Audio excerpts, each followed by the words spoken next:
تو اس نے کہا کہ حضرت علی تو خدا کا اوتار ہے، خدا ہے۔ نمبر 2، اس نے کہا کہ ہر نبی کا ایک وصی ہوتا ہے جس کے حق میں وہ وصیت کرتا ہے، تو حضور صلی اللہ علیہ وسلم کے وصی حضرت علی ہیں، لہذا خلیفہ تو اول روز سے حضرت علی ہیں، حضرت ابو بکر، حضرت عمر، حضرت عثمان، یہ تو غاصب ہیں۔ حضرت ابو بکر بنو تیم میں سے تھے، چھوٹا قبیلہ تھا۔ حضرت عمر بنی عدی میں سے تھے، وہ بھی چھوٹا قبیلہ تھا۔ یہ حضرت عثمان پہلے خلیفہ جو بنو امیہ میں سے تھے، جن کی پرانی چپکلش بنو ہاشم سے تھی۔ اب اس کو موقع مل گیا کہ پرانی قبائلی عصبیت کو بھڑکائے۔ آج اہل تشیع میں سے بعض حضرات کہتے ہیں کہ یہ عبداللہ ابن سبا یہ تو افسانوی شخصیت، اس کی حقیقت کوئی تھی ہی نہیں، حالانکہ ان کی اپنی کتاب میں رجال کشی کے اندر اس کا ذکر موجود ہے، اور یہ بھی موجود ہے کہ حضرت علی رضی اللہ تعالیٰ عنہ نے اپنے عہد خلافت میں اسے زندہ جلوایا ہے۔ اس کی وجہ کیا تھی؟ یہ آیا مدینے کے اندر اسلام کا لبادہ اوڑھ کر، اس نے چند عقیدوں کی اشاعت شروع کی۔ سب سے پہلے حضرت علی تو خدا ہیں، گاڈ انکارنیٹ، اوتار کا تصور، جیسے ہندوؤں میں ہے رام چندر جی خدا کا اوتار، اور عیسائیت میں بھی پہلے گاڈ انکارنیٹ کا تصور تھا کہ حضرت مسیح خدا کا اوتار ہے، انکارنیشن آف گاڈ۔ تو اس نے کہا کہ حضرت علی تو خدا کا اوتار ہے، خدا ہے۔ نمبر 2، اس نے کہا کہ ہر نبی کا ایک وصی ہوتا ہے جس کے حق میں وہ وصیت کرتا ہے، تو حضور صلی اللہ علیہ وسلم کے وصی حضرت علی ہیں، لہذا خلیفہ تو اول روز سے حضرت علی ہیں، حضرت ابو بکر، حضرت عمر، حضرت عثمان، یہ تو غاصب ہیں، اور حضرت عثمان کی خلافت تھی اس وقت خاص طور پر۔ پھر اس نے جو قبائلی عصبیت تھی اسے بھڑکایا۔ پرانی جو عصبیت چل رہی تھی قریش کے اندر، وہ دو گھرانے ایک دوسرے کے مد مقابل تھے۔ دیکھیے، ایک ہوتا ہے قبیلہ، ایک ہوتا ہے گھرانہ۔ ہمارے پنجاب میں ایک قبیلہ ہے وٹو قبیلہ، اس کے گھرانے بہت سے، مانے کے، لالے کے، سجے کے، شامت کے، یعنی کوئی لالا تھا ان میں سے بڑا، ان کے بیٹے ہو گئے لالے کے، ان کی اولاد، خاندان یہ کہلاتے ہیں۔ قبیلہ ایک، یہ وٹو قبیلہ۔ تو قبیلہ تھا قریش، اس میں گھرانے بہت تھے، بنو ہاشم، بنو امیہ، بنو تیم، بنو عدی، یہ بہت سے گھرانے تھے۔ تو چوٹی کے دو گھرانے جو تھے وہ بنو ہاشم اور بنو امیہ، ان کے درمیان چپقلش تھی، مقابلہ، مسابقت، اور یہ مسابقت فی الخیر بھی ہوتی تھی۔ اگر انہوں نے غریبوں کو کھانے کھلائے ہیں تو ہم ان سے بڑھ کر کھلائیں گے، اگر وہ حاجیوں کی خدمت کرتے ہیں تو ہم ان سے بڑھ کر کریں گے۔ تو ان کے اندر یہ مسابقت الخیر بھی تھی، لیکن چپقلش تھی کہ کوئی ہم سے آگے نہ نکل جائے، وہ سمجھتا تھا وہ آگے نہ نکل جائے۔ اس شخص نے اس پرانی عصبیت کو تازہ کیا کہ حضور تو بنو ہاشم میں سے تھے، لہذا خلافت حق ہے بنو ہاشم کا، یہ غاصب ہے۔ اس سے پہلے دو خلفاء جو تھے وہ نہ بنو ہاشم سے تھے نہ بنو امیہ سے تھے۔ حضرت ابو بکر بنو تیم میں سے تھے، چھوٹا قبیلہ تھا۔ حضرت عمر بنی عدی میں سے تھے، وہ بھی چھوٹا قبیلہ تھا۔ یہ حضرت عثمان پہلے خلیفہ جو بنو امیہ میں سے تھے، جن کی پرانی چپکلش بنو ہاشم سے تھی۔ اب اس کو موقع مل گیا کہ پرانی قبائلی عصبیت کو بھڑکائے۔ یہ ہے اصل میں اس فتنے کا پس منظر عبداللہ ابن سبا نے جو آ کر پھیلایا ہے، اور اس کی تفصیل میں اس وقت میں نہیں جا سکتا، کیسے یہ فتنہ پروان چڑھا، کیا انہوں نے اسٹریٹجی اختیار کی، کہ یہ کیا کرتے تھے، گروہ بنا کر بھیجتے تھے لوگوں کو۔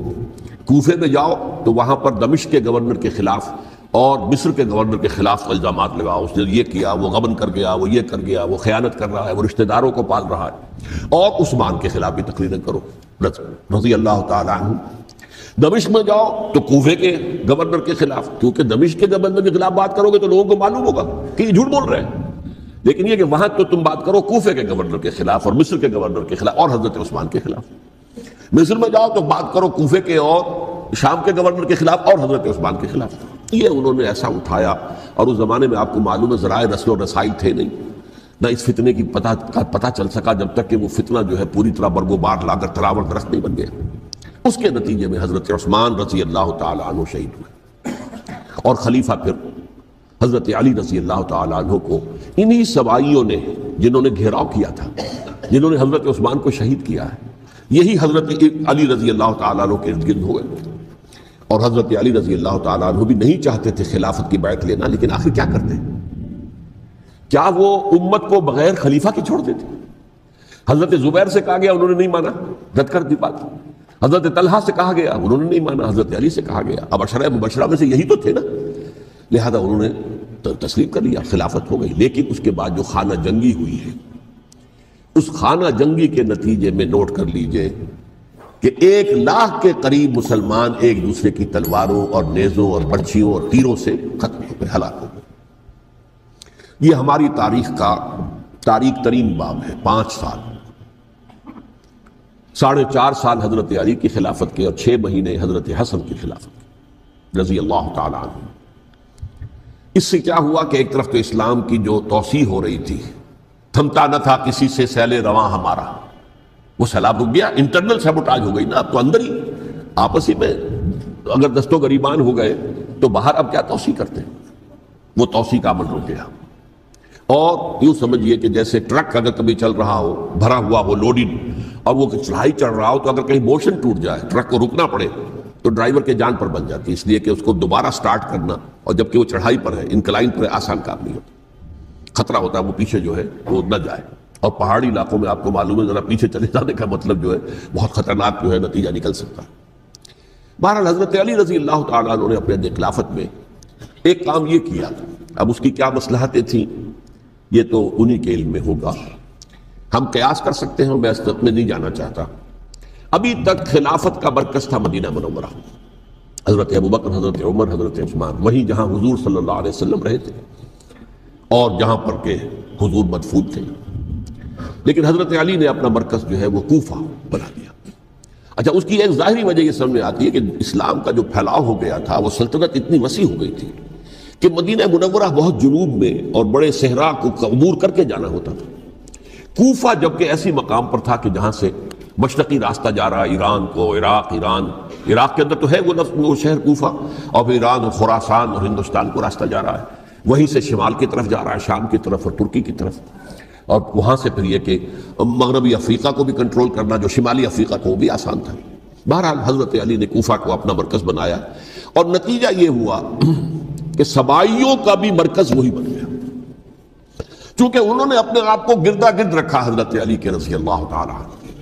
اب ظاہر بات ہے کسی پرٹیکولر پرسن کے خلاف تو کوئی مقدمہ موجود تھا نہیں، بلکہ جب جنگ جمل ہو رہی تھی، ابھی جنگ نہیں ہوئی تھی، حضرت عائشہ، حضرت طلحہ، حضرت زبیر وہ لے کر آئے تھے ایک لشکر اس مطالبے کے لیے کہ حضرت عثمان کے قاتلوں کو سزا دی جائے، قصاص لیا جائے۔ حضرت علی رضی اللہ تعالیٰ عنہ سے گفت و شنید ہو رہی تھی، حضرت علی جو ہے اس پر آمادہ ہو گئے کہ ٹھیک ہے، میں جو بھی قاتلین عثمان ہیں ان کو گرفتار کر کے سزا دوں گا۔ عین اسی وقت کوفے کی مسجد کے اندر جو ہے 10,000 کا مجمع کھڑا ہو گیا، ہم سب قاتل عثمان ہیں، لو ہم سے بدلہ کہاں سے لوگے؟ اور انہوں نے کیا کیا، جاتے ہی جنگ چھیڑ دی، اور جب چھڑ جائے تو یا مرو یا مارو، اس کے سلاوت کو چارہ کار ہوتا ہی نہیں۔ ایک رات میں 10,000 مسلمان شہید ہوئے، جن میں 2 عشرہ مبشرہ میں سے حضرت زبیر اور حضرت طلحہ رضی اللہ تعالیٰ عنہ۔ تو یہ صورت تھی، سبائیوں نے گھیراؤ کیا حضرت علی کا رضی اللہ تعالیٰ۔ حضرت معاویہ دعوے دار نہیں تھے خلافت کے، قطعاً نہیں، ان کا صرف ایک دعویٰ تھا، اور وہ یہ تھا کہ عثمان کے قاتلوں کو گرفتار کرو، یا خود سزا دو یا ہمارے حوالے کرو، ہم اس سے قصاص لیں گے۔ اس لیے کہ قبیلہ بنو امیہ کا تھا، اور حضرت ابی معاویہ بنو امیہ میں سے، تو ایک خاندانی طور پر جو ہے ہم قصاص لیں گے ان سے جنہوں نے قتل کیا ہے حضرت عثمان کو۔ لیکن یہاں ظاہر بات ہے کہ حضرت علی رضی اللہ تعالیٰ عنہ کی طرف سے مطالبہ یہ ہوتا تھا تم پہلے میری بیعت کرو، میرے ہاتھ مضبوط کرو تاکہ میں ان کے خلاف کوئی اقدام کر سکوں۔ لیکن انہیں یہ اندازہ تھا کہ اگر میں نے بیعت کی تو ظاہر بات ہے کہ حضرت علی تک پہنچنے سے پہلے پہلے مجھے گردن اڑا دیں گے یہ لوگ، اس لیے کہ سبائی جو ہے وہ آپ کو گھیرے ہوئے۔ بہرحال ایک عجیب الجھاؤ، ایک ڈائلیما تھا جس کی وجہ سے یہ جنگ چلتی رہی، اور حضرت علی رضی اللہ تعالیٰ عنہ کو انہی کے شیعان علی ہی کے اندر سے وہ جماعت علیحدہ ہوئی تھی جس کو ہم خوارج کے نام سے جانتے ہیں، اور ایک خارجی ملجم ابن ملجم ہی نے حضرت علی کو شہید کیا رضی اللہ تعالیٰ عنہ۔ پھر حضرت حسن رضی اللہ تعالیٰ عنہ، اب دیکھیے کس قدر صحیح بات تھی جو حضرت علی رضی اللہ تعالیٰ عنہ نے فرمائی جب ان سے کہا گیا کہ کیا ہم آپ کے بیٹے حسن کے ہاتھ پر بیعت کر لیں رضی اللہ تعالیٰ عنہ۔ فرمایا نہ میں تمہیں اس کا حکم دیتا ہوں نہ میں اس سے روکتا ہوں، یہ تمہارا معاملہ ہے، امرہم شورا بینہم، تم اپنے باہمی مشورے سے جو فیصلہ کرو گے ٹھیک ہے، میں نہ حکم دیتا ہوں نہ روکتا ہوں۔ اس کا کیا مطلب ہے؟ باپ کے بعد بیٹے کی خلافت ہرگز حرام نہیں ہے، ورنہ کہتے کیسے ہو سکتا میرا بیٹا؟ نہیں، یہ نہیں کہا۔ حضرت عمر سے بھی کہا گیا تھا کہ اپنے بیٹے کو نامزد کر دیں، عبداللہ ابن عمر کو، تو انہوں نے جواب میں کیا کہا؟ اسے تو طلاق دینی بھی نہیں آتی۔ انہوں نے اپنی کسی زوجہ کو طلاق دی تھی اور اس میں جو صحیح ترین طریقہ ہے وہ اختیار نہیں کیا تھا، انہیں طلاق دینے تک نہیں آتی تو میں اسے خلیفہ بنا دوں. یہ نہیں کہا تھا کہ باپ کے بعد بیٹا خلیفہ نہیں ہو سکتا، یہ تو نہیں تھا، کہیں حرام نہیں ہے، نہ کتاب و سنت میں، نہ کوئی حدیث ہے، نہ کہیں قرآن مجید میں. تو حضرت علی نے بھی فرمایا رضی اللہ تعالیٰ، نہ میں روکتا ہوں نہ حکم دیتا ہوں، یہ تمہارا اپنا معاملہ ہے. بہرحال حضرت حسن رضی اللہ تعالیٰ عنہ نے حضرت امیر معاویہ سے صلح کر لی، خلافت ان کے سپرد کر دی. دیکھیے میں حضرت ابوبکر، حضرت عمر، حضرت عثمان، حضرت علی کے ساتھ حضرت حسن کے دور خلافت کو بھی خلافت راشدہ میں سے سمجھتا ہوں. اور تبھی 30 سال پورے ہوتے ہیں اس حدیث کے مطابق کہ حضور نے فرمایا خلافت 30 برس رہے گی، پھر ملوکیت آ جائے گی. تو حضرت حسن کا بہت بڑا کارنامہ یہ ہے کہ اس خانہ جنگی کا دروازہ بند کر دیا. اور یہ پیشن گوئی تھی حضور کی صلی اللہ علیہ وسلم حضرت حسن کو، جب بچے تھے حضور کے انتقال سے پہلے، میرا یہ بیٹا مسلمانوں کے 2 گروہوں میں صلح کرائے گا. یہ حضور کی پیشن گوئی تھی، اور وہ پیشن گوئی حضرت حسن کے علم میں بھی ہوگی یقیناً. بہرحال انہوں نے صلح کی حضرت امیر معاویہ کے ساتھ رضی اللہ تعالیٰ عنہ، خلافت ان کے حوالے کر دی، اور کچھ شرائط تھیں طے ہو گئی. اللہ خیر صلی اللہ. حضور کی تو یہ پیشن گوئی جو ہے صحیح ثابت ہوئی کہ میرا یہ بیٹا مسلمانوں کے 2 بڑے گروہوں کے درمیان صلح کرا دے گا. اور سبائیوں نے انہیں تانے دیے، یا عار المومنین، اے مومنوں کے لیے موجب عار، موجب شرم، تم نے بزدلی دکھائی ہے، تم نے امیر معاویہ کو خلیفہ تسلیم کر لیا، تم نے بزدلی دکھائی. معاذ اللہ ثم معاذ اللہ ثم معاذ اللہ. اب میں کچھ باتیں حضرت امیر معاویہ کے بارے میں کہنا چاہتا ہوں، اس لیے کہ وہاں اس میں نے حضرت معاویہ کے بارے میں یہ تو بہت شدت کے ساتھ کہا تھا، اور میں اب بھی اس پر قائم ہوں اور پوری طریقے سے قائم ہوں. میرا مستقل موقف یہی ہے کہ حضرت معاویہ رضی اللہ تعالیٰ عنہ کے دور خلافت کو ہم خلافت راشدہ میں شامل نہیں سمجھتے، اہل سنت میں سے کوئی بھی نہیں سمجھتا. لیکن اس کے ساتھ میں نے حضرت امیر معاویہ کے کچھ مناقب بھی بیان کیے تھے تاکہ پلڑا جو ہے ترازو کا اس کے دونوں پلڑے سامنے آ جائیں. لیکن یہ وہ حصہ میرے اس بیان کا نکال دیا گیا، ختم کر دیا گیا. یہ میں نہیں جانتا کہ اس میں کیا مصلحت دیکھی گئی ہے. اس میں تو کسی کے لیے کوئی معاملہ ایسا نہیں تھا کسی کے جذبات کو جو ہے وہ ٹھیس پہنچانے والا، کیونکہ میں نے کہا وہ خلیفہ راشد نہیں تھے، صاف میں نے کہا، بلکہ وہ دور ملوکیت کا آغاز ان سے ہو گیا ہے. بلکہ جب ایک صاحب نے یہ کہا کہ کربلا کے بعد سے دور ملوکیت آ رہی تھی، تو میں نے کہا نہیں جناب، دور ملوکیت تو 20 سال پہلے پوری ہو چکی تھی، شروع ہو چکی تھی. حضرت امیر معاویہ کے بھی 20 سال جو ہے وہ دور ملوکیت میں شمار ہوتے.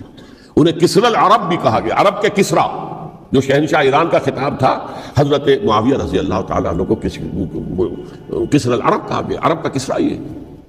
لیکن دوسری طرف یہ ہے کہ وہ صحابی رسول ہیں رضی اللہ تعالیٰ، حضور کے برادر نسبتی بھی ہیں، حضور کے سالے ہیں. ان کی ہمشیرہ ام حبیبہ حضور کی زوجہ محترمہ ہیں، ام المومنین ہیں ام حبیبہ رضی اللہ تعالیٰ عنہ.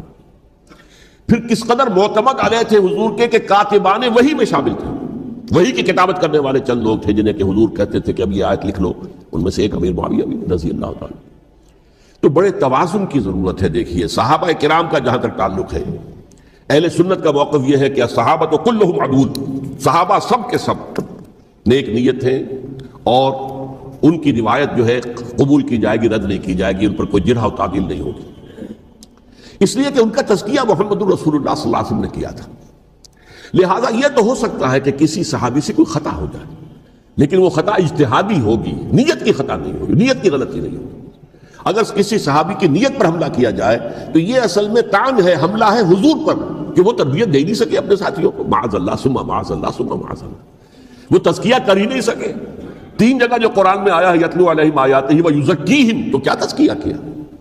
اگر ان کے قریب ترین ساتھی جو تھے، اگر ان کے اندر بھی بدنیت ہی تھی اور دنیا کی طلب تھی اور دنیا کے اندر اقتدار حاصل کرنے کا جذبہ تھا، تو پھر کیا تزکیہ کیا؟ معاذ اللہ ثم معاذ اللہ.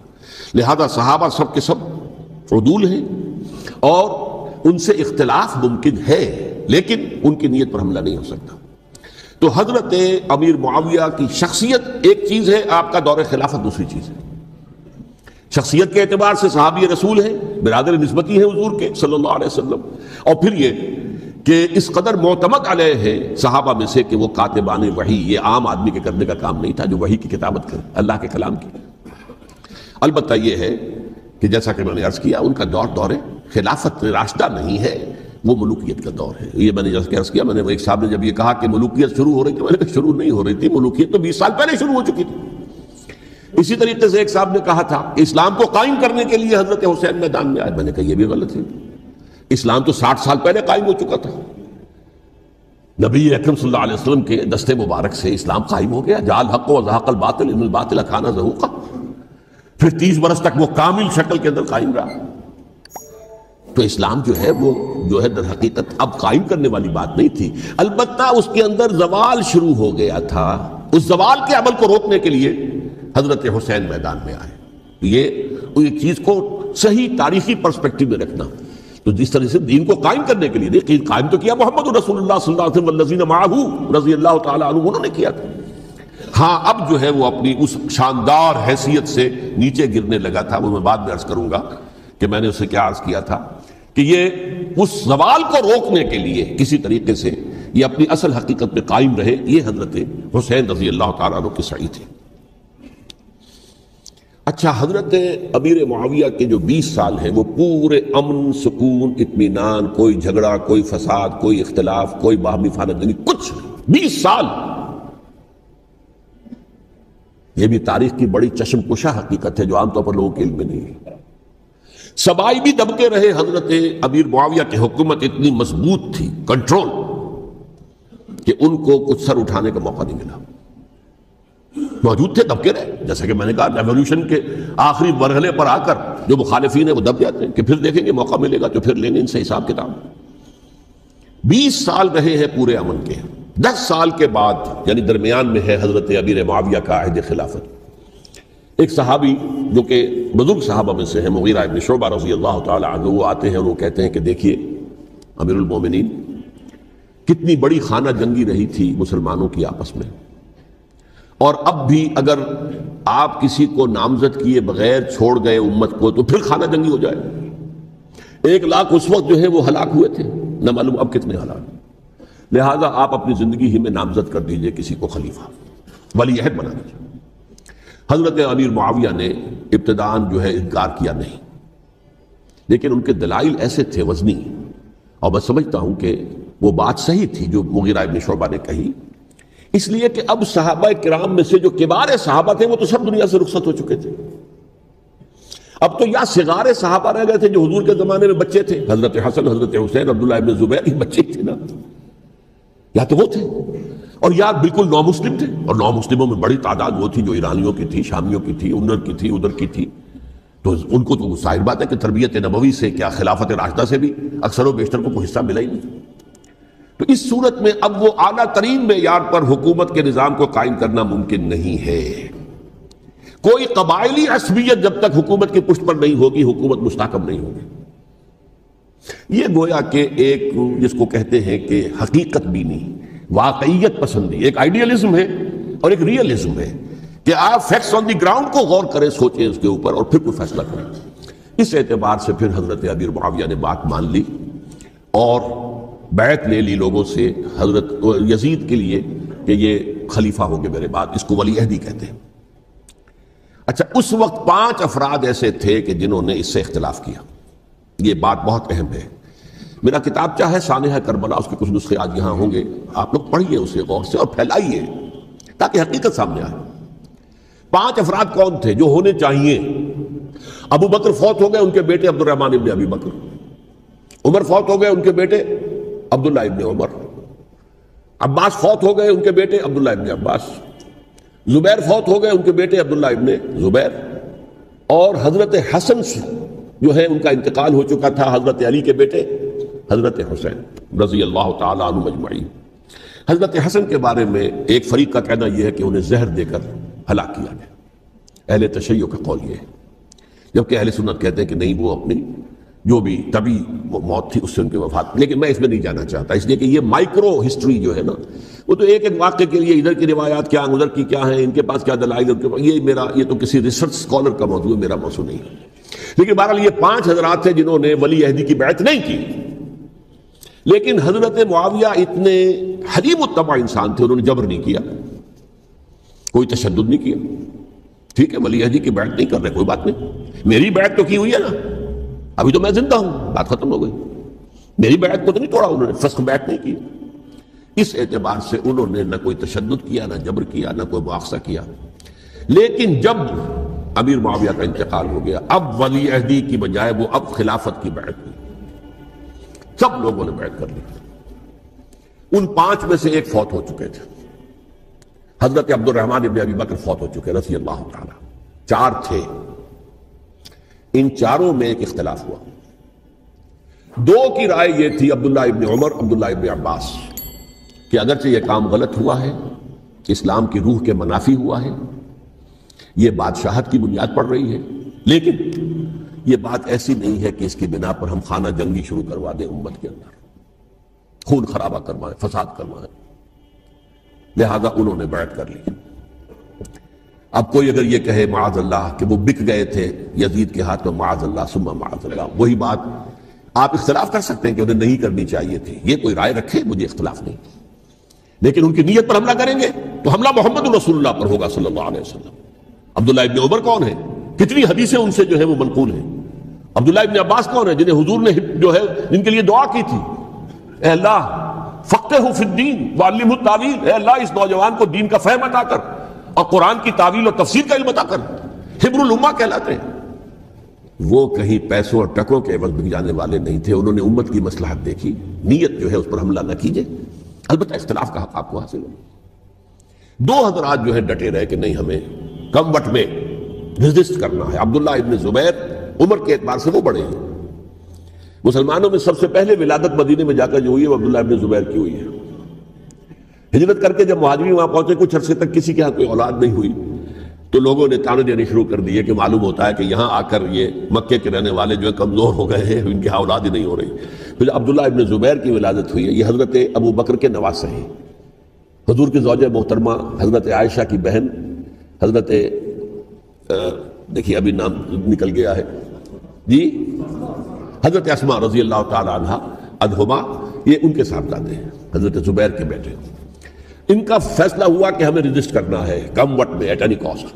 حضرت حسین ابن علی رضی اللہ تعالی عنہما کا بھی فیصلہ ہوا کہ ہمیں رجسٹ کرنا ہے کم وقت میں۔ البتہ ان میں بھی ایک اختلاف ہو گیا، یعنی یہ 2 تو جڑے رہے، ان 2 میں اختلاف ہو گیا۔ عبداللہ ابن زبیر کا کہنا یہ تھا کہ ہمیں حجاز میں رہنا چاہیے، یہ سرزمین ہے جس میں نبوت کی برکات سب سے زیادہ ہیں، یہاں ہم مضبوط قلعے کے اندر ہیں، ہمیں یہاں سے جو ہے رجسٹ کرنا چاہیے اور ختم کرنا چاہیے اس نظام کے اندر جو خرابی آ گئی ہے اس کو۔ حضرت حسین رضی اللہ تعالیٰ عنہ کے پاس خطوط کا تانتا بنا ہوا تھا، کوفے سے لوگ خط لکھ رہے تھے، آئیے آئیے آئیے، ہم آپ کے ہاتھ پر بیعت کریں گے، ہم آپ کے ہاتھ پر بیعت کریں گے، ہم آپ کے ہاتھ پر بیعت کریں گے۔ یہی وہ کوفہ جو حضرت علی کا دارالخلافہ رہا تھا اور جو پھر صبائیت کا گڑھ بن گیا تھا۔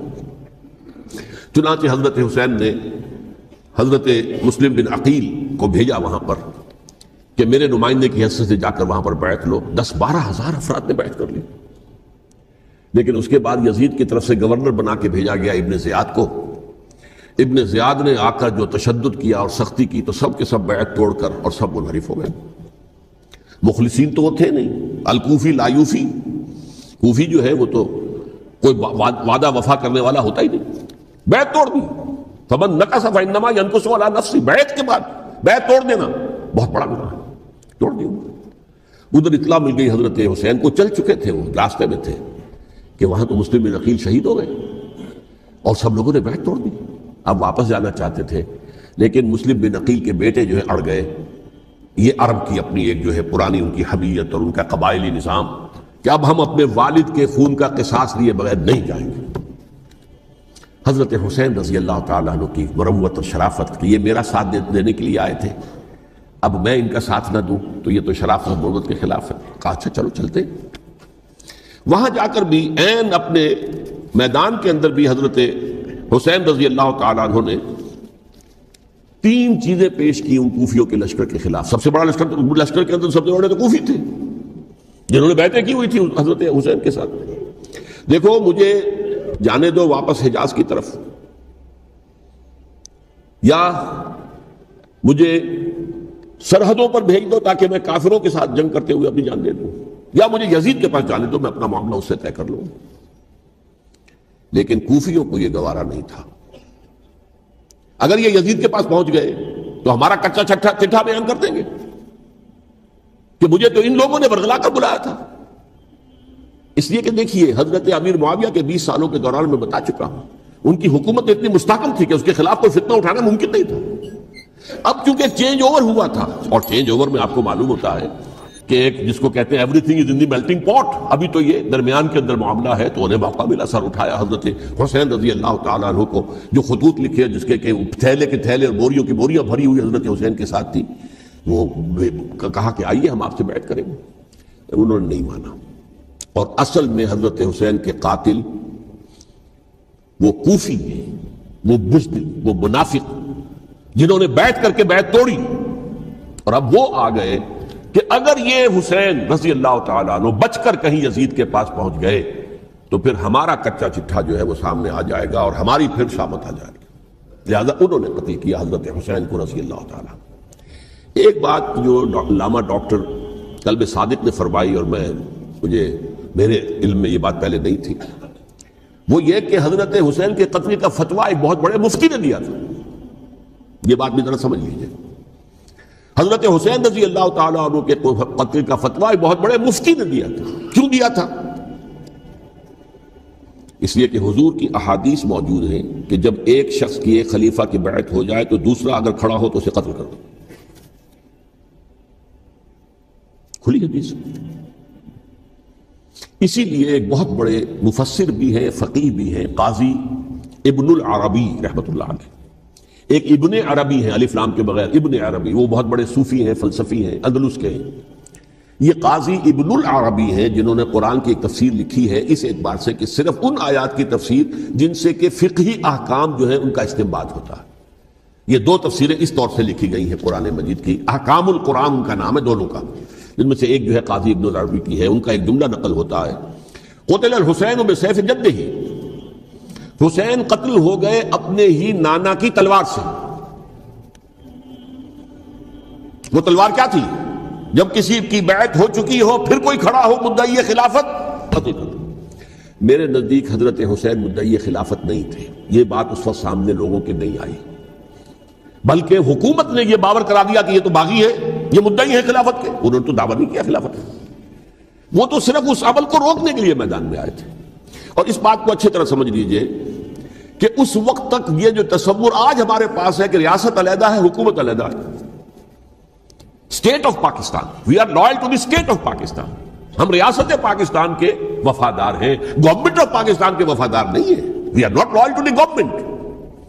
گورنمنٹ تو کبھی بے نظیر کی تھی، ہم اس کے خلاف تحریک چلا رہے تھے، یا کبھی کسی اور کی تھی اس کے خلاف تحریک چل رہی ہے، یا کبھی ضیاء الحق کی تھی اس کے خلاف تحریک چل رہی ہے۔ گورنمنٹ کو بدلنا تو عوام کا حق ہے، آج، اس وقت نہیں تھا، اس وقت ریاست اور حکومت کا کوئی فرق نہیں تھا، لہذا جو حکومت سے اختلاف کرے گویا کہ باغی ہے۔ یہ ہے اصل میں وہ پیچیدہ مسئلہ کہ کیوں کسی مفتی نے فتویٰ دے دیا، اس لیے کہ اس وقت ریاست اور حکومت کا فرق واضح نہیں تھا۔ یہ تو ابھی تو 100-150 سال کی بات ہے کہ آج ہمارا جو پولیٹیکل سائنس کا ایولیوشن ہوا ہے وہ اسٹیج تک پہنچ گیا ہے کہ اسٹیٹ علیحدہ ہے، حکومت تو اسٹیٹ کے 3 آرگنز میں سے ایک آرگن ہے، ایڈمنسٹریشن حکومت کی ہے، جوڈیشری ہے اور لیجسلیچر ہے، 3 آرگن ہے۔ تو حکومت کو بدلنا تو عوام کا حق ہے، چاہے وہ ووٹ کے ذریعے بدلنا، چاہے ایجوکیشن، اگر پرامن ایجوکیشن ہے اس سے حکومت کو بدلنے کا حق حاصل ہے، دستوری طور پر۔ اس وقت یہ نہیں تھا، لہذا صورتحال یہ بن گئی کہ حکومت کو پابند کرا دیا مسلمانوں کو۔ سوچیے نواسہ رسول کو قتل کرنا تو آسان تھا، آخر سے کلمہ گو تھے کہ کلمہ گو تھے اور حضور سے عقیدت و محبت سے کری، لیکن یہ کہ فتویٰ اگر ایک بہت بڑے مفتی کا جو کہ حضرت علامہ ڈاکٹر قلب صادق صاحب نے فرمایا، مجھے مفتی کا نام بھی معلوم نہیں کہ مفتی کا فتویٰ تھا جس کے بنا پر 80 لوگوں نے حضرت حسین کو قتل کیا، اور یہی وجہ ہے کہ انہوں نے پھر خیمے کو دیا بھائی۔ حالانکہ دیکھیے اگر دشمنی کا انتقام ہوتا تو حضرت علی بن حسین جو بیمار تھے، جو بعد میں زین العابدین رحمۃ اللہ علیہ کے نام سے، پھر یہ اہل تشیع کے چوتھے امام معصوم تھے، حضرت علی، حضرت حسن، حضرت حسین، اور پھر حضرت علی بن حسین زین العابدین رحمۃ اللہ علیہ، چاہے طریقہ کے بندے نہیں، حضرت حسین کی مسئلے سے آج کیوں لگائی؟ آج اس لیے لگائی کہ وہ تو ڈاکومنٹری پروف ہے ہماری غداری کا، یزید کے خلاف حضرت حسین کو جو ہم نے دعوت دی، وہ جو ڈاکومنٹری پروف خطوط کی شکل میں موجود ہے،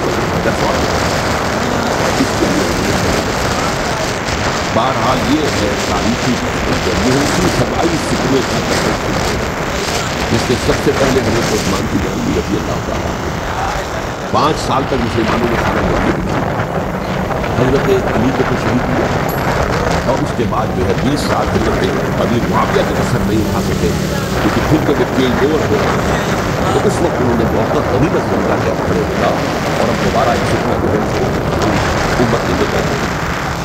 اچھا، اس معاملے میں ایک بات جو میں نے وہاں کہی کہ ہمارے ہاں شاعرانہ جو مبالغہ آمیزی ہے، یہ میری گفتگو کا حصہ انہوں نے حذف کر دیا، اور میں نے ایک سنی شاعر بہت بڑے عالم جن کے حوالے سے آج بھی میری تقریب ہوگی خالد بن ہال میں، مولانا محمد علی جوہر سے، کہ ایک شعر کے حوالے سے کہا کہ قتل حسین نصیب مرد یزید ہے، اسلام زندہ ہوتا ہے کربلا کے بعد۔ لیکن بالکل نوبل شعر ہے، اسلام مرا ہی نہیں تھا، زندہ ہونے کا کیا سوال؟ اور اگر کسی درجے میں مطمئن یا زخمی ہوا تھا تو وہ تو رہا، کربلا کے بعد بھی رہا، یزید کی حکومت بھی رہی، بنو امیہ کی حکومت بھی چلی، وہ تبدیل تو نہیں۔ یہ کیا کہہ رہے ہیں؟ اسلام زندہ ہوتا ہے کربلا کے بعد، لیکن اسلام مرا نہیں تھا۔ جیسے میں نے یہ کہا کہ ملوکیت جو ہے وہ اب تک شروع نہیں ہوئی، ملوکیت تو 20 برس پہلے شروع ہو چکی تھی حضرت امیر معاویہ کی، لیکن ظاہر بات ہے کہ حضرت حسن نے حضرت حسین نے اس کو قبول کیا، اور حضرت حسین نے تو پھر 10 سال تک ولی عہدی جو تھی چاہے بیعت نہیں کی، لیکن اس کے خلاف میدان میں آ کر چیلنج تو نہیں کیا۔ اس اعتبار سے یہ معاملہ کہ اسلام زندہ ہوتا ہے کربلا کے بعد، یہ بے کی بات ہے۔ ہاں، حضرت شاہ اسماعیل شہید رحمۃ اللہ علیہ کی اگر میں تصویر کو تمثیل کے سامنے رکھوں تو اسلام کی عمارت 6 منزلہ ہے، 6ٹی منزل ٹاپ کی وہ گر گئی، 5 منزلیں انٹیکٹ تھی، اسلام مرا نہیں تھا۔ عدالت میں شریعت کے مطابق فیصلے ہو رہے تھے، قاضی تھے، مفتی تھے، شریعت نافذ تھی، اسلام کیا مرا؟ کیونکہ خود کہہ رہے ہیں علامہ کلب صادق کے ایک مفتی کے فتوے سے حضرت عثمان کو بدل کیا گیا۔ اب وہ مفتی کی رائے اس کی بدنیت کی ہو، جو بھی ہو وہ جانے، اللہ جانے، لیکن ہاں مسلمان کیا کریں؟ اس پہلو سے اسلام مرا نہیں تھا۔ ہاں، 1 منزل گر گئی تھی، وہ گری نہیں، 1000 برس تک گری نہیں، یہاں تک کہ آ کر مغربی انفیڈیلزم نے اس کے گرایا، ملوکیت کا معاملہ ختم کیا، اور وہ جبریت ملوکیت دوسری آ گئی، مطلب نہیں بادشاہی چلی نہیں، بلکہ دور بنو امیہ میں بادشاہی پوری طرح اس کے بالوں پر نہیں نکالے، اصل بالوں پر تو اس نے نکالے ہیں دور بنو عباس میں لگے، اور پھر سلاطین جو ہے جو خلفاء ہے کبھی بادشاہت تھی اور کیا تھا، وہ خلافت کو نہیں تھی۔ تو یہ تو اسلام میں جو بھی نقص واقع ہو گیا تھا، کبھی واقع ہو گئی تھی، وہ جو کی تو برقرار ہے، اس کو بھی تسلیم کیا۔ میں اللہ کا شکر ادا کرتا ہوں کہ دونوں شیعہ دانشور اور بڑی اعلیٰ سطح کے جو شیعہ عالم نے اس بات کو تسلیم کیا اور میری اس بات کو چیلنج نہیں کیا۔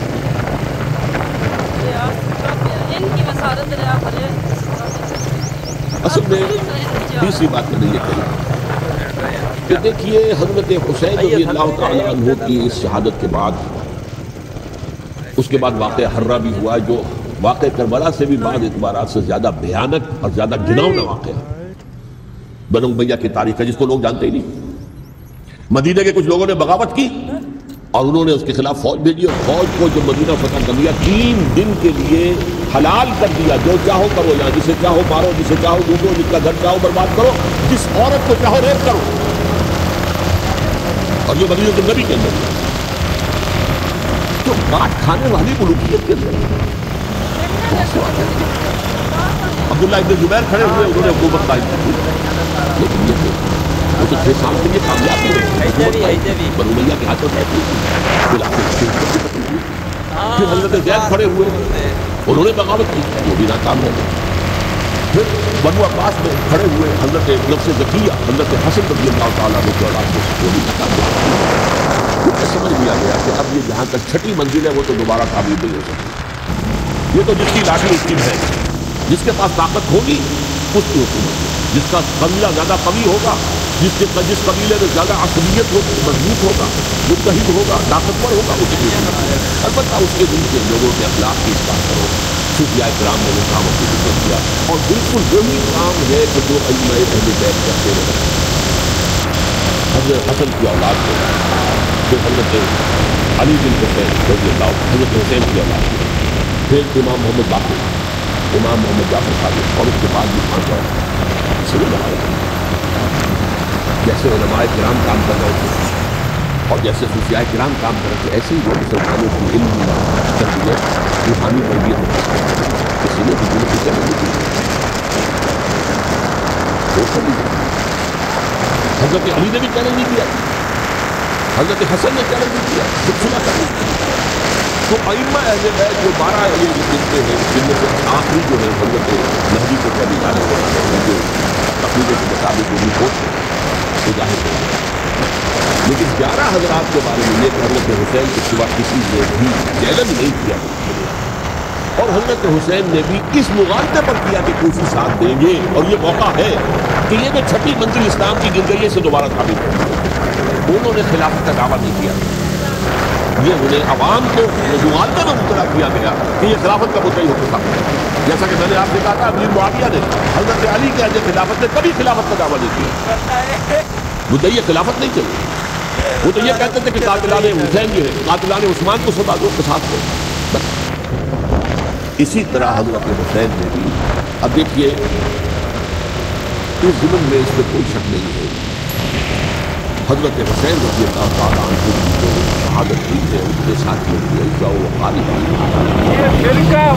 تاریخ انسانی میں یہ عزم، ہمت، شجاعت، مثابرت، صبر، استقلال، استقامت، اس کی بہت روشن مثال ہے، بہت روشن مثال ہے، لیکن اس سے تاریخ کی رفتار پر کوئی اثر نہیں، وہ جو ملوکیت آ گئی تھی وہ اور گہری سے گہری ہوئی تھی، واقعہ کربلا کے بعد تو واقعہ کربلا والے کے بعد کیا اس سے زیادہ تو میرے خیال میں شوق ہمارے لیے لائق شرم جو ہے تو واقعہ ہے ہی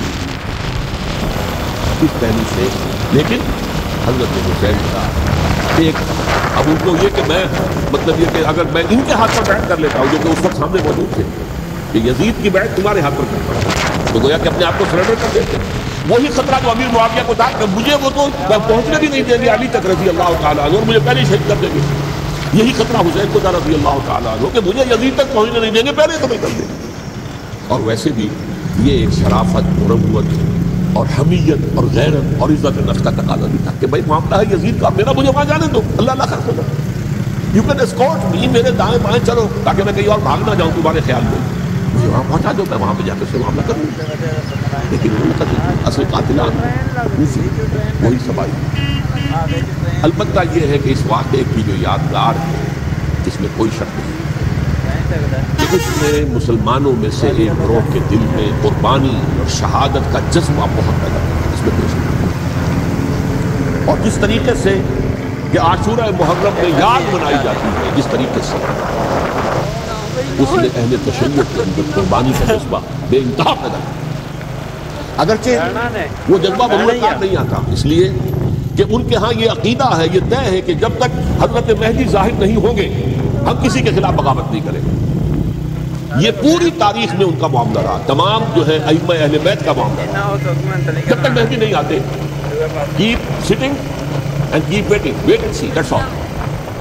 یہ تو خمینی صاحب نے کیا ہے، آیت اللہ خمینی صاحب نے، کہ انہوں نے یہ ایران کے شیعوں کو باور کرایا کہ بھائی جب آئیں گے حضرت مہدی آ جائیں گے، لیکن ہم اب ہاتھ پر ہاتھ کر بیٹھے رہیں، باطل کو چیلنج بھی نہ کریں، ہمیں کچھ تو کرنا چاہیے، وہ ہاتھ پاؤں ہلانے چاہیے، اور کچھ نہیں تو مہدی کا راستہ جو ہے صاف کرنا چاہیے، تمہید کرنی چاہیے، ان کے راستہ ہموار کیا جائے، تو یہ ان کی بڑی عظمت ہے آیت اللہ خمینی صاحب کی کہ اہل تشیع ایران کے جو ہے ان سے انہوں نے یہ بات منوا لی کہ ہم بالکل انرٹ نہیں بیٹھے رہیں گے، بلکہ اب انہیں نائب امام قرار دے کر اور ولایت فقیہ کے فلسفے کے حوالے سے یہ دو چیزیں ان کی جو ہے بنیادی فلسفے کی ہے، وہ اس وقت میرا موضوع نہیں ہے، انہوں نے عوام کو ایسا کھڑا کیا ہے کہ 20,000 سے لے کر 30,000 کے درمیان انسانوں نے جانے دیا، عورتوں کے جلوس نکلے، خیرخوار بچہ گود میں ہے عورت کے اور گولی کھا رہی ہے اور مر رہی ہے، گر رہی ہے، آپ سوچئے زندگی کتنی عزیز ہوتی ہے، اور شیرخوار بچے کے لیے ماں کی جو زندگی ہے اس ماں کو اپنی زندگی کتنی عزیز تر ہوگی کہ اپنے لیے نہیں تو اس بچے کے لیے مجھے جینا ہے، لیکن نہیں، گولیاں کھائیں گری۔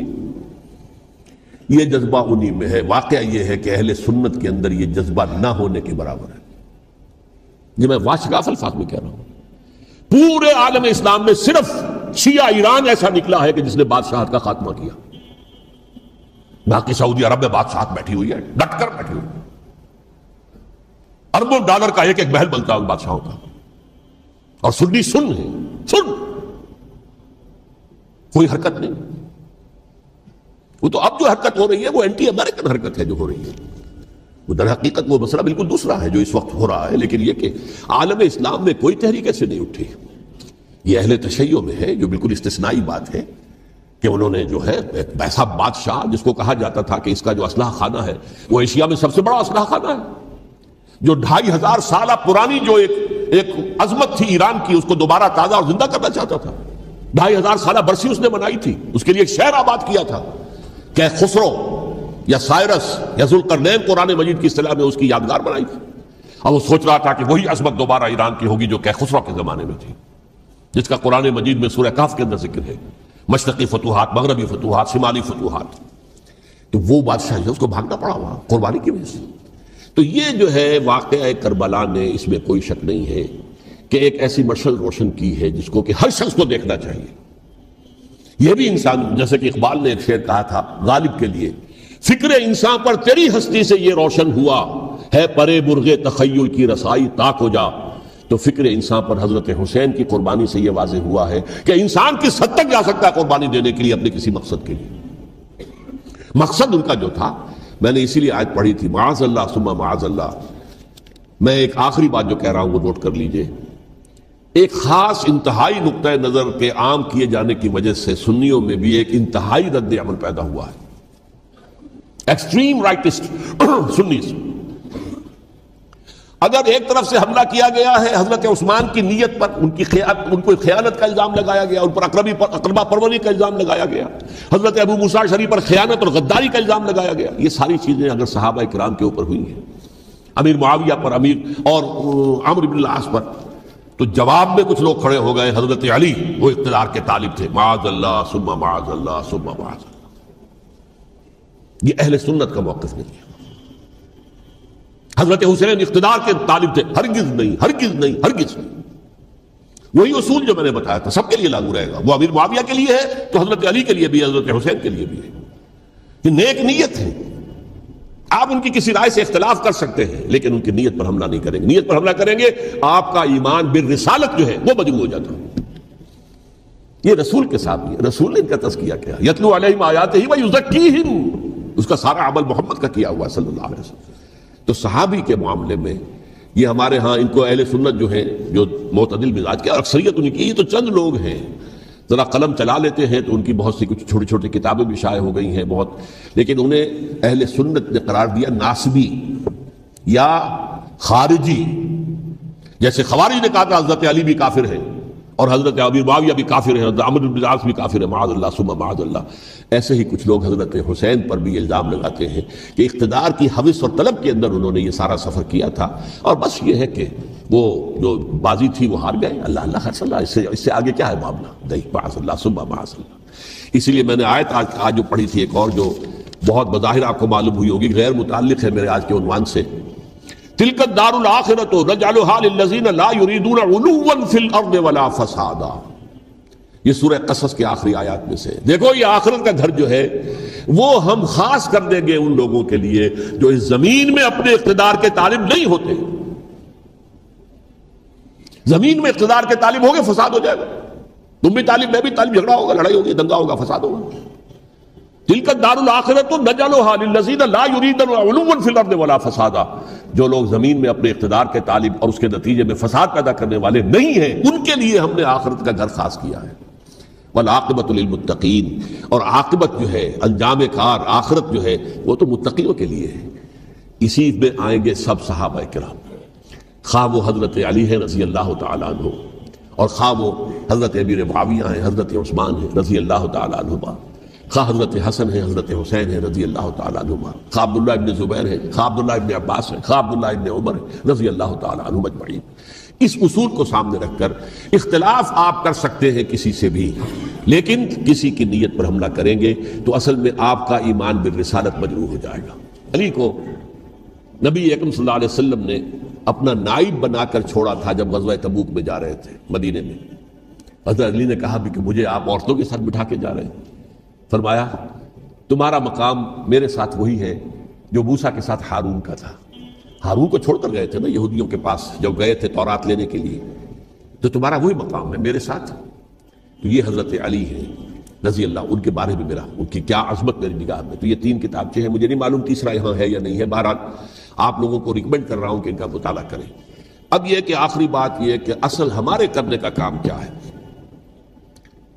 دیکھیے کیوں نہیں کیا کسی نے بھی خروج کا معاملہ، وہ میں واضح کر چکا ہوں. بغاوت نہیں کی. کیوں؟